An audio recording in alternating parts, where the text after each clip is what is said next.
Carrot great చేయకుండా పంచదార కోవా వేయకుండా కుక్కర్లో ఇలా క్యారెట్ హల్వా చేసుకోండి. చాలా చాలా రుచిగా ఉంటుంది, చాలా ఈజీ కూడా. ముందుగా క్యారెట్ని శుభ్రంగా కడిగి ఇలా పీల్ తీసుకొని రెడీగా పెట్టుకోవాలి. ఇప్పుడు కుక్కర్ తీసుకొని అందులోని ఒక 2-3 టేబుల్ స్పూన్లు నెయ్యి వేసుకోవాలి. నెయ్యి మెల్ట్ అయిన తర్వాత క్యారెట్ని కట్ చేయకుండానే డైరెక్ట్గా ఇలా వేసుకొని ఒక 5 నిమిషాల పాటు నెయ్యిలో ఫ్రై చేసుకోవాలి.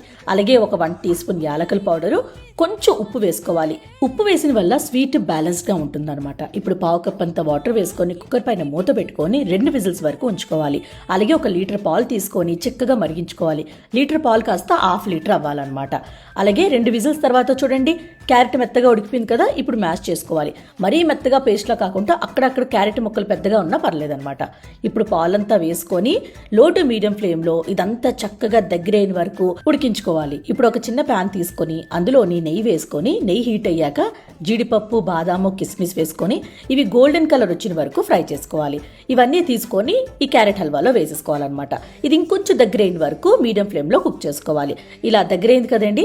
ఇప్పుడు స్టవ్ ఆఫ్ చేసుకొని 1 కప్పుతో బెల్లం పౌడర్ అయినా, బెల్లం గ్రేట్ చేసుకొని వేసుకోవచ్చు మీరు.